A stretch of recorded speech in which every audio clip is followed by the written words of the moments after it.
The sun was barely peeking over the horizon when Stella Torres got out of bed, her mind already occupied with the day's preparations.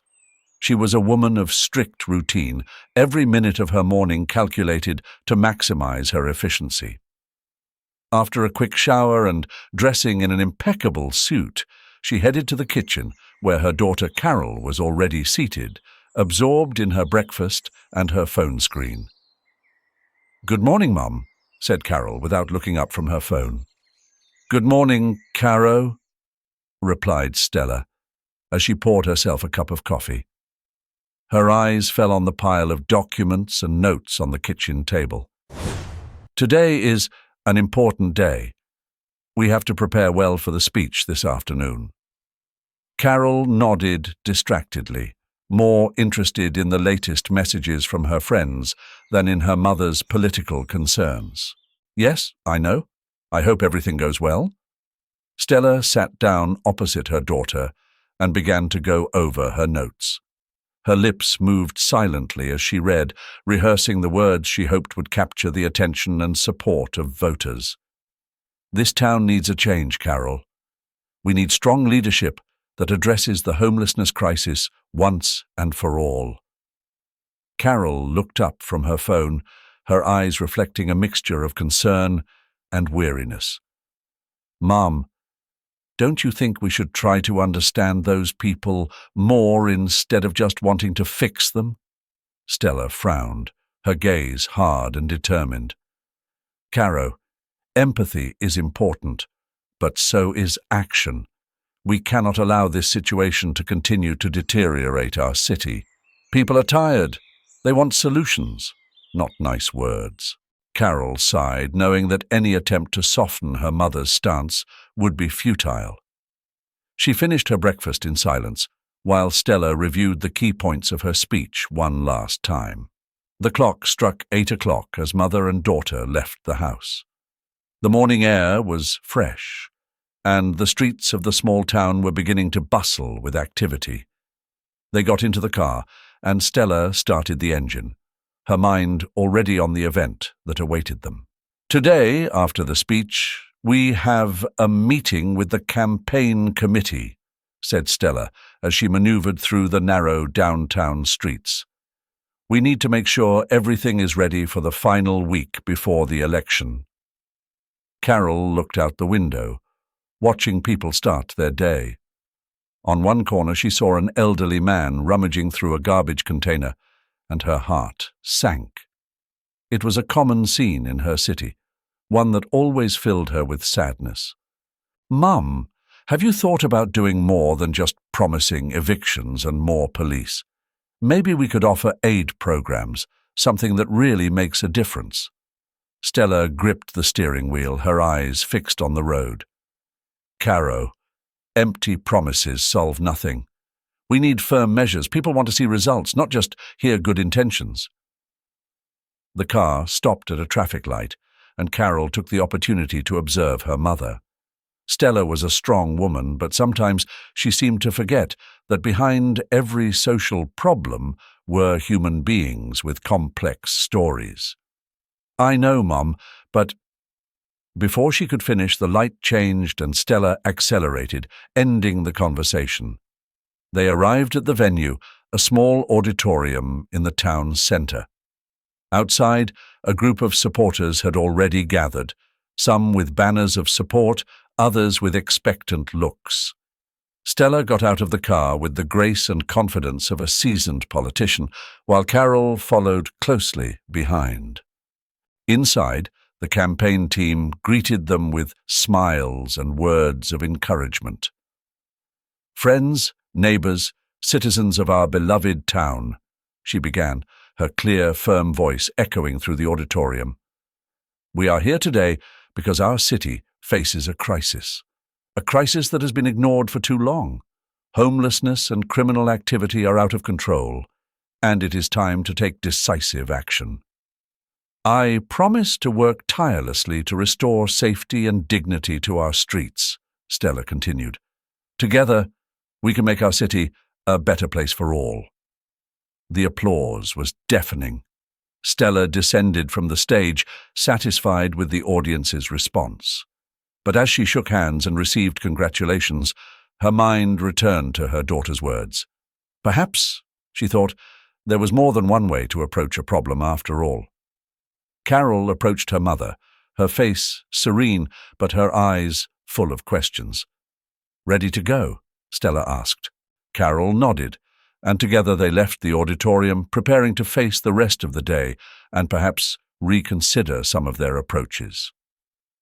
On a bustling street in the town centre, the afternoon sun beat down heavily on the shoulders of passers-by. Oliver, a young boy with worn clothes and eyes full of uncertainty, held a couple of bottles of water in his hands. His nervous posture and desperate gaze reflected the urgency of his situation. He timidly approached the cars, stopped at the traffic light, offering his merchandise in a barely audible voice. Stella and Carol were among the drivers waiting for the green light. Stella, focused on reviewing her campaign notes, barely looked up as Oliver approached her window. "Excuse me, ma'am, would you like to buy a bottle of water? They are €3 each," said Oliver, hope vibrating in his voice. Stella looked up, her cold, calculating eyes assessing the boy in an instant. "How do we know you really need the money? You are probably cheating, hard-working people like us," she responded, with a harshness that made Oliver take a step back. "Mum, maybe he really needs help," Carol murmured from the passenger seat, her pleading eyes fixed on her mother's. Stella frowned and shook her head. "Don't be fooled, Carol.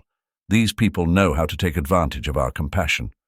Probably his mother isn't even sick." Oliver lowered his head, his shoulders slumping a little more. "My mother is really sick.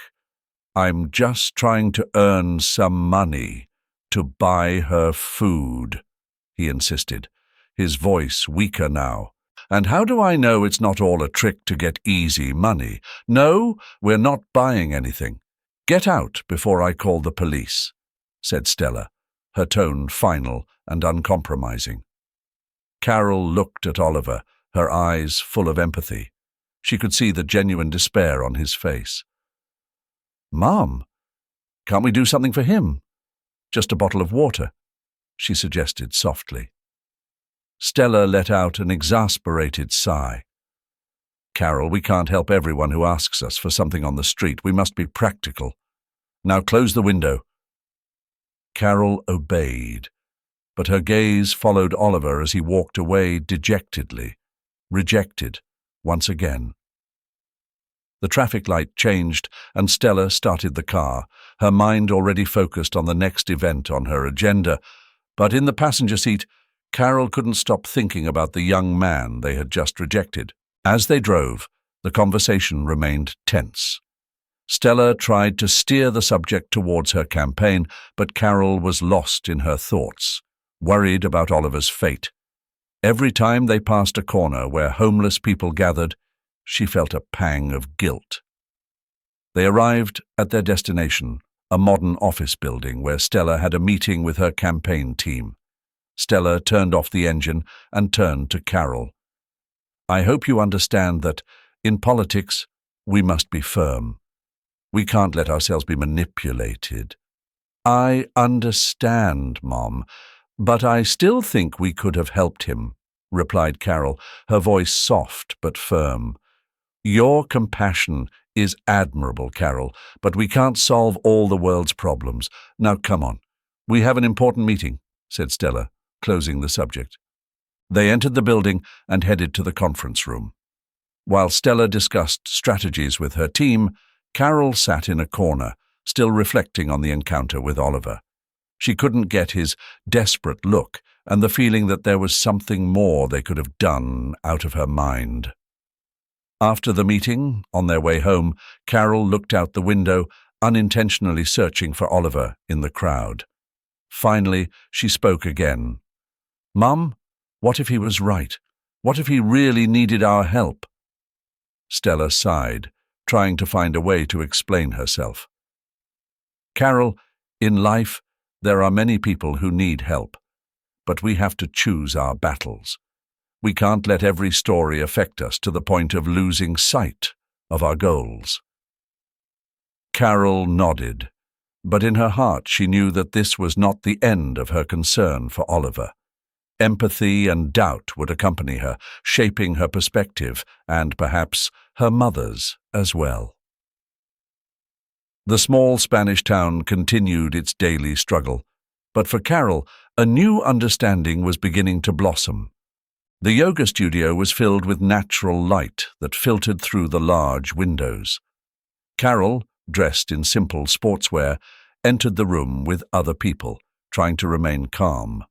Her body felt heavy, and her mind was burdened with the thoughts of the day before, especially the encounter with Oliver. The instructor, a serene, soft-spoken woman, began the class with a meditation posture. "Breathe deeply. Be present in this moment," she said, her words flowing like a calm river. Carol closed her eyes and tried to concentrate, but her mind kept wandering. Meanwhile, on the other side of town, Stella was immersed in her own challenge.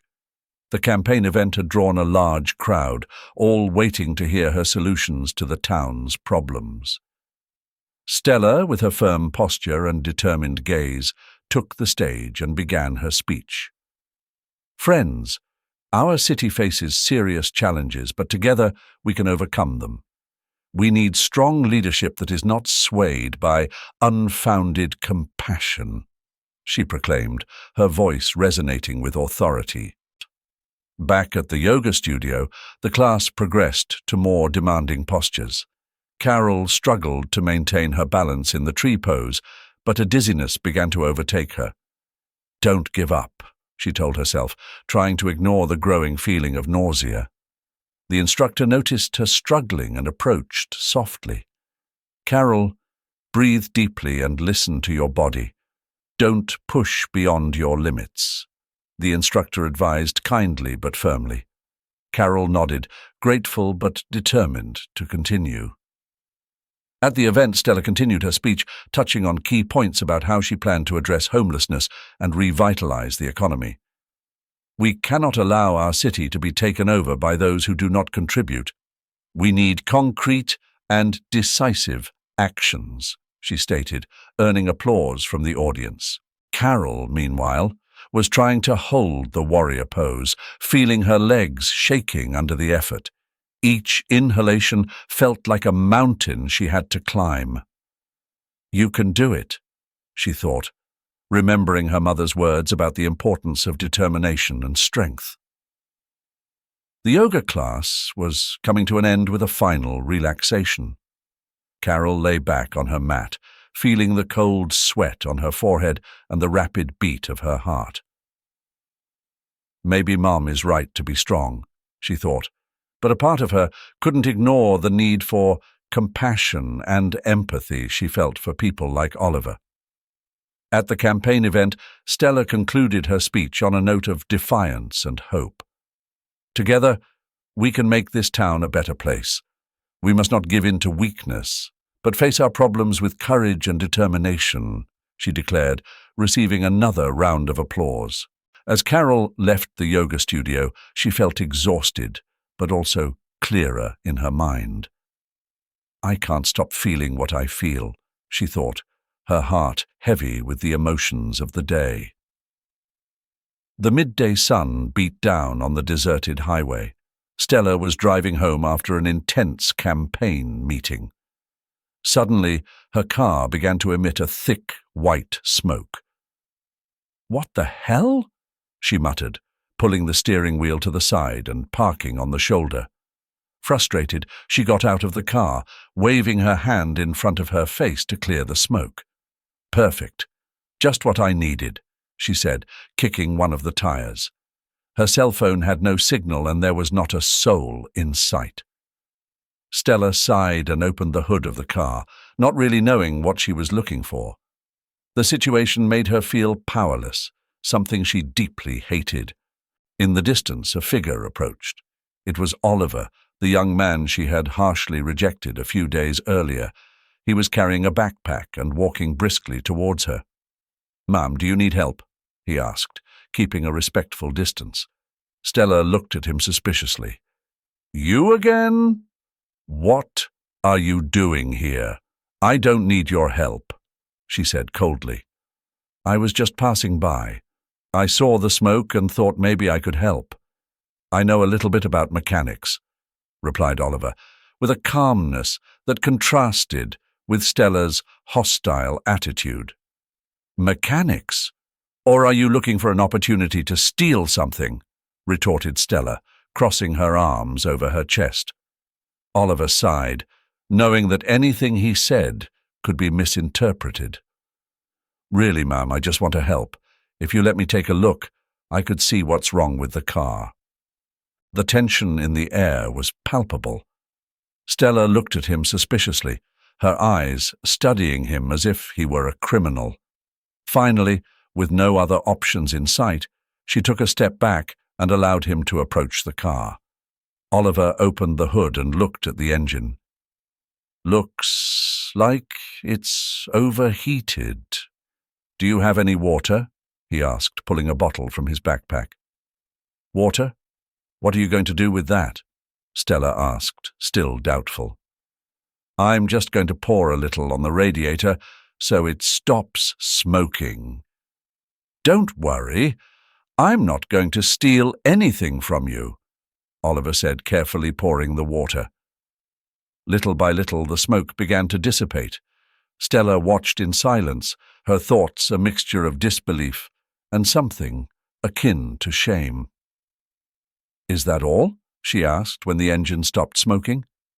"Yes, it should be fine for now, but you need to take it to a workshop as soon as possible," replied Oliver, wiping his hands on an old rag. Stella frowned, still unwilling to admit that he had been helpful. "Thank you," she said dryly, "but don't think this changes anything. I still think you should find a real job instead of going around cheating people." Oliver nodded, accepting her words without argument. "I understand, ma'am. I was just trying to help. I hope you have a good day," he said, taking a step back. Stella got back into the car, started the engine, and made sure everything was in order. As she drove away, she couldn't help but look in the rearview mirror at Oliver, who was continuing on his way with his backpack slung over his shoulder. The drive home was silent and full of reflection. Stella couldn't get Oliver's serene expression and the selfless way he had helped her out of her head. The image contrasted sharply with the perception she had of him and those in his situation. When she got home, Carol was waiting for her at the door. "Mum, are you okay? Why were you so late?" she asked, worried. "The car overheated," Stella replied, getting out of the car. "I had to stop. A boy helped me fix it." "A boy? Who?" Carol asked curiously. "The same one we saw the other day selling water. Oliver, I think his name is," said Stella, in a tone that suggested a mixture of surprise and confusion. Carol smiled slightly. "I'm glad he helped you, Mom. Maybe he's not so bad after all." Stella didn't answer, but her thoughts were still tangled in the contradiction between her initial distrust and the kindness Oliver had shown. She went upstairs to her study, feeling something inside her begin to shift, though she wasn't ready to admit it yet. The day had been long and full of challenges, but something about that unexpected encounter made her reflect on the barriers she had erected over the years. Perhaps, she thought, it was time to reconsider some of her most deeply held convictions. As she closed the door to her study, the echo of Oliver's quiet voice resonated in her mind, leaving an impression that would not be easily erased. The yoga studio was filled with calm and concentration.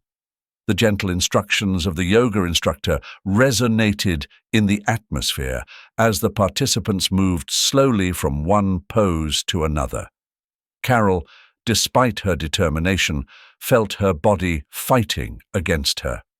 The feeling of dizziness that had begun as a whisper intensified with each movement.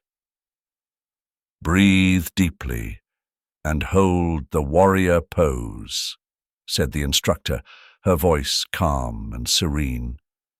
Carol tried to follow the instructions, but her legs were shaking and her vision was blurring. "Are you okay, Carol?"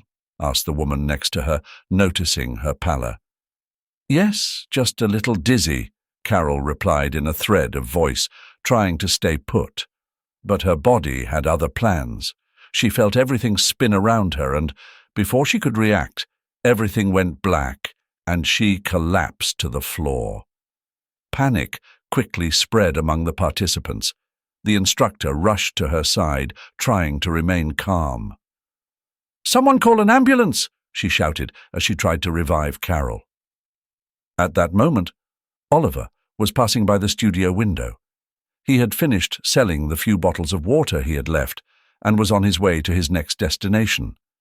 He saw the commotion inside and, without thinking twice, ran in. "Let me help," he said, pushing his way through the crowd. "I have some water." The instructor, desperate, nodded. "Please, anything that can help." Oliver knelt beside Carol and took out his last bottle of water, carefully pouring it over her dry lips. "Wake up, please," he murmured, his voice thick with genuine concern. Carol opened her eyes slowly, her unfocused gaze finding Oliver's. "You," she whispered, vaguely recognizing him. "Yes, it's me. Don't worry. You're safe," said Oliver, smiling with relief. "Can you sit up?" With his help, Carol managed to sit up a little, leaning on Oliver's strong arms. "Thank you.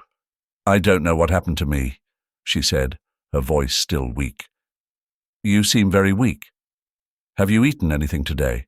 asked Oliver, concerned. "A little this morning, but I've been very busy," Carol replied, avoiding his gaze. Oliver sighed. "You can't neglect your health.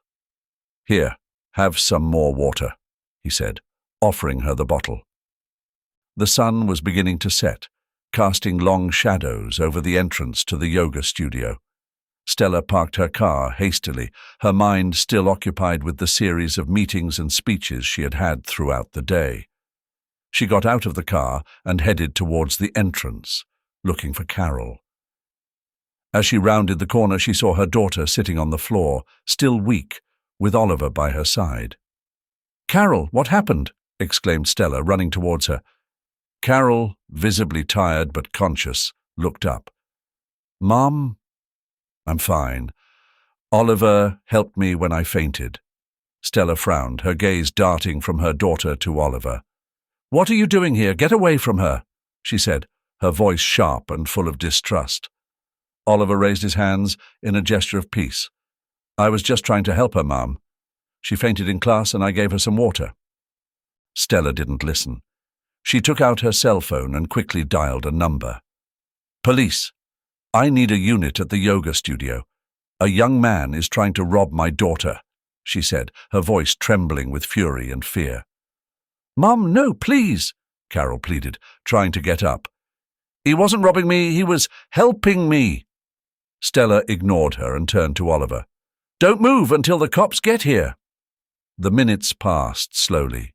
Carol tried to calm her mother, while Oliver stood still, his gaze lowered. Finally, 2 patrol cars arrived, and several police officers quickly approached the group. "What's going on here?" asked one of the officers, his gaze fixed on Oliver. "This young man was with my daughter when I arrived.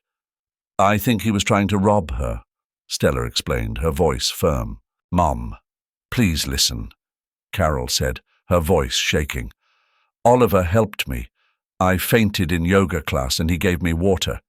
If it hadn't been for him, I could have been much worse." The policeman looked at Carol and then at Oliver. "Is that true?" one of them asked. "Yes, sir. I just wanted to help. I didn't do anything wrong to her," Oliver replied, keeping his gaze lowered. The officers exchanged glances and one of them turned to Stella. "Ma'am, there seems to be a misunderstanding. Your daughter confirms that this young man helped her." Stella felt a knot in her stomach. Her gaze softened as she saw the sincerity in Oliver's eyes and the insistence in Carol's. I just wanted to protect my daughter," she murmured, her voice lower and full of doubt. "Mum, I know you only want the best for me, but you have to listen to me," Carol said, placing a hand on her mother's arm. "Oliver is not a thief. He saved me." Stella looked down, feeling a mixture of shame and remorse. The officers, seeing that the situation was under control, decided to leave. "Be more careful next time, Mom," said one of them before walking away. The silence that followed was heavy. Stella finally looked up and looked at Oliver. "I'm sorry. I was wrong. I just wanted to make sure my daughter was safe." Oliver nodded, though his eyes reflected a deep sadness. "I understand, ma'am. But not everyone on the street is a bad person. We're just trying to survive." Carol looked at her mother, hoping she understood. "Mum, please try to see beyond your prejudices. Oliver has shown us more kindness than many others." The atmosphere was calm, with the distant hum of traffic and the occasional bird song. Carol, determined to learn more about Oliver, broke the silence first. "Oliver, please tell us your story. We want to understand," she said, her voice full of a sincerity that could not be ignored. Stella, though still wary, nodded slightly. "Yes. I want to know what brought you to this situation," she added, trying to sound more understanding than she actually felt. Oliver looked at both women, taking a deep breath before beginning.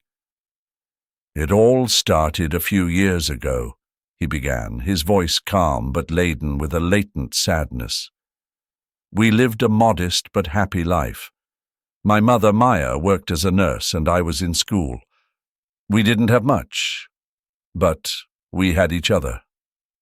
Carol listened intently, her eyes reflecting empathy.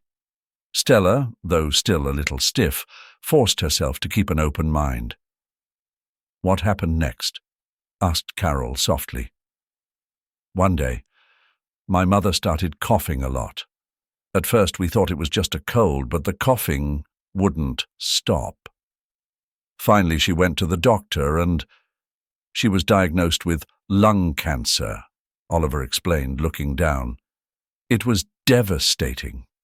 The medical bills started piling up, and even though she kept working, it wasn't enough." Stella frowned, feeling a knot in her stomach. "Didn't you get any help from the government?" she asked, though she knew the answer would be negative. Oliver shook his head. "We applied for help, but it was denied. They said we didn't qualify because my mother was still working. But her health deteriorated and she eventually had to quit her job. With no income, we were soon unable to pay the rent and were evicted." Carol sighed, moved by the story. "It must have been very difficult for both of you," she murmured, trying to imagine the despair they must have felt. "It was," Oliver continued.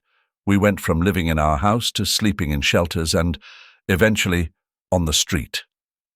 Every day was a struggle to find food and a safe place to spend the night. The hardest part was seeing my mother suffer and not being able to do anything about it." Stella felt her heart soften. Through Oliver's story, she saw the devastating consequences of a system that had failed. "Oliver, I'm sorry I was so hard on you. I had no idea about all this," she admitted, her voice broken with remorse. Oliver smiled faintly. "I understand your distrust. Not everyone on the street has good intentions, but I just wanted you to know that some of us are just trying to survive." Carol put a hand on her mother's shoulder. "Mum, Oliver has shown us great kindness. We should help him and his mother," she suggested, her voice firm but kind. Stella nodded slowly, feeling a new determination grow within her. "You're right, Carol. Oliver, I'll do everything I can to help your mother. I have contacts who might be able to offer her treatment and a place to stay." Oliver's eyes filled with gratitude. "Thank you, Mrs. Torres. That would mean the world to us," he said, his voice trembling with contained emotion. The trio fell silent for a moment, each lost in their own thoughts. Carol smiled at Oliver, feeling that finally something good was coming out of this whole situation. Stella, meanwhile, reflected on how her perception of people on the street had been so limited and wrong. As they got up to leave, Stella turned to Oliver. "We're going to find your mother and take her to a doctor. I can't promise it will be easy, but we will do everything in our power to help you." Oliver nodded, feeling a renewed hope. "Thank you, really," he said, his words sincere. The way back was quiet, but full of a new understanding. Stella felt her heart had opened a little wider, and that her campaign needed not only firmness, but also compassion. Carol, happy to have influenced her mother, walked alongside Oliver, confident that they were doing the right thing. The sun was peeking timidly over the horizon when Stella woke up, her mind still occupied with the events of the previous day. She sat up in bed, reflecting on Oliver's story and the desperate situation of his mother, Maya. Oliver's words echoed in her mind, every detail of his hardships penetrating her defenses. Stella knew she had to do something to help them, but she also felt the weight of her responsibility as a mayoral candidate. Carol entered her mother's room, noticing the thoughtful expression on her face. "Mom, are you okay?" she asked softly. Stella sighed and nodded slowly. "Yes, honey. I'm just thinking. I couldn't sleep well last night, thinking about Oliver and his mother. I can't keep ignoring this reality. So, what are you going to do?" Carol looked at her expectantly, hoping her mother would make the right decision. Stella stood up, determined. "I'm going to hold a press conference today. It's time to admit my mistakes and change my campaign focus." Hours later, in the town's main park, a crowd gathered around the stage where Stella would give her speech. The local press was present, eagerly awaiting her words. Stella approached the microphone, her posture firm, but her gaze reflecting a new vulnerability. "Citizens," she began, her voice echoing through the park. "Today, I stand before you to speak to you honestly. In recent days, I have had the privilege of meeting people who have changed my perspective on life and politics. I am referring to Oliver and his mother, Maya, who are going through an extremely difficult situation due to a lack of support and understanding from our society." The crowd murmured among themselves, surprised by the turn in Stella's speech. "I have realized that I've been too harsh in my judgments and my words. I have spoken from a place of ignorance and prejudice, and for that, I apologize. I want to retract all of my previous statements about homeless people.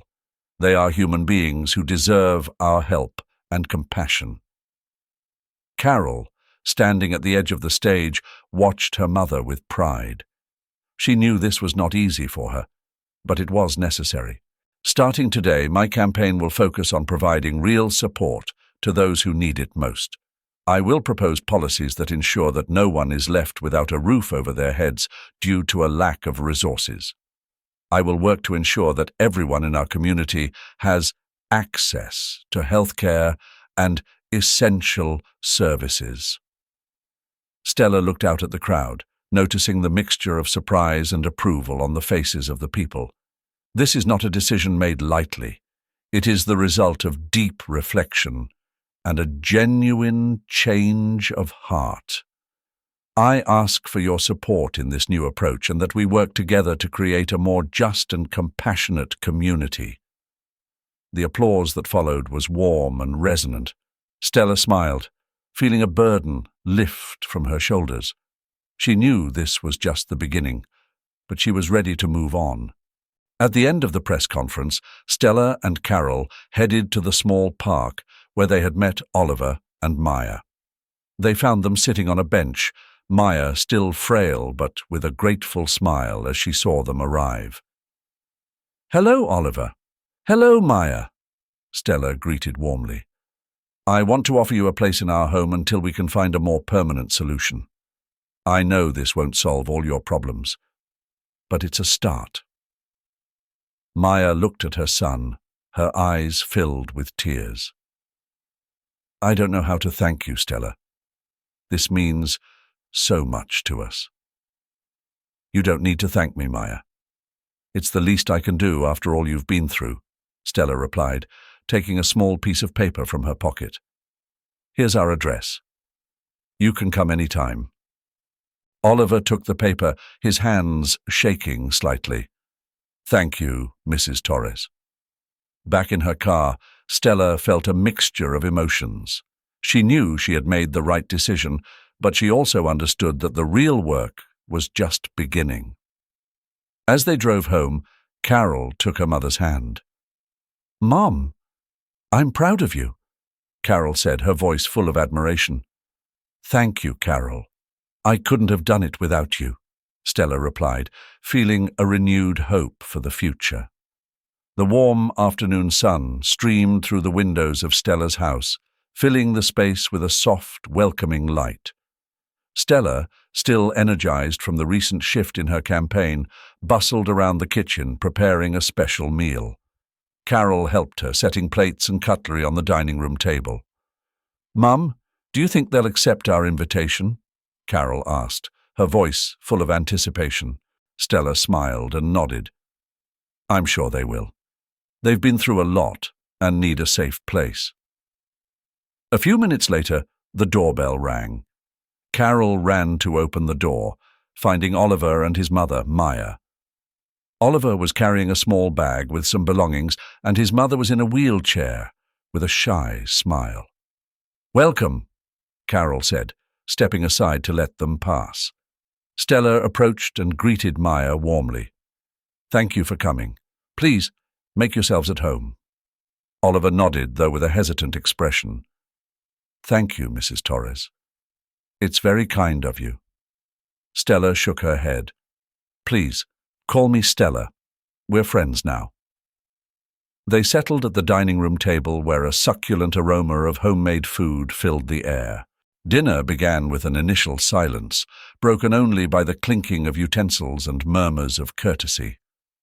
"This food looks delicious," Maya commented, her voice weak but grateful. "Thank you, Maya. I hope you enjoy it," replied Stella, serving a generous portion onto her plate. Oliver, seated next to Carol, exchanged a glance with her before speaking. "We don't know how to thank you for all of this. You've saved us." Carol smiled and took a sip of her drink. "You don't have to thank us. We're happy to help." The conversation flowed naturally, revealing details about each other's lives. Stella spoke about her new plans for the campaign, inspired by the story of Oliver and his mother. "I'm going to work to establish support programs for the homeless. We need more shelters and accessible health services," Stella explained, her voice full of conviction. Maya nodded, her eyes filled with hope. "That's what we need. There are so many people in similar situations to ours who have nowhere to turn," Oliver chimed in. "And not just shelters, but also programs that help people find work and stabilize their lives. We don't want to live on charity forever." Stella nodded. "You're right, Oliver. We need a comprehensive approach." Carol observed the interaction, feeling proud of her mother and the change she saw in her. "Mum, this is just the beginning. We can do so much more together." Stella smiled, nodding. "Yes, Carol. I'm determined to make a difference." Dinner continued in an atmosphere of camaraderie and hope. Oliver and Maya began to relax, feeling more and more comfortable in their new surroundings. Stella and Carol proved to be exceptional hosts, creating a space of support and friendship. After dinner, they moved to the living room. Stella served coffee and dessert, as the conversation became lighter and more relaxed.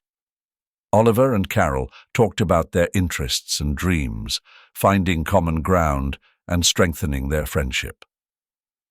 "I've always wanted to study medicine," Oliver confessed, "so I can help people like my mother." "That's wonderful, Oliver, and I'm sure you'll achieve it," said Carol with an encouraging smile. Stella observed the interaction, feeling a deep satisfaction. She had gone through a significant emotional journey from distrust and judgment to compassion and commitment. Now she saw how her change in perspective had not only benefited Oliver and Maya, but had also strengthened her relationship with Carol. "Oliver, Maya, I want you to know that you are welcome to stay here as long as you need," said Stella, sincerely. "And if there's anything else I can do for you, please don't hesitate to tell me." Maya, with tears of gratitude in her eyes, nodded. "Thank you, Stella. I don't know how we would have gone on without your help." The evening progressed, and it was finally time to rest. Stella and Carol helped Maya settle into a cozy room, while Oliver settled into another. Before retiring to her own room, Stella paused at the threshold of Carol's door. "I'm proud of you, Carol. You have been a source of inspiration and guidance for me," she said, hugging her daughter. Carol smiled and returned the hug. "And I'm proud of you, Mum. You've shown great strength and compassion." Stella retired to her room, feeling an inner peace she had not experienced in a long time. Hello, everyone. Thanks for watching today's video. Through the story of Stella and Carol, we have seen that everyone has their own story, and sometimes we need to open our hearts and listen in order to understand and empathize more. Instead of criticizing or judging others based on appearances, let's try to put ourselves in their shoes and help when we can. Change from the heart will bring out the best in our community. Let's build together a society full of love and mutual support. If you liked this video, don't forget to like, share, and subscribe to my channel so you don't miss the next meaningful stories. See you in the next video. See you soon.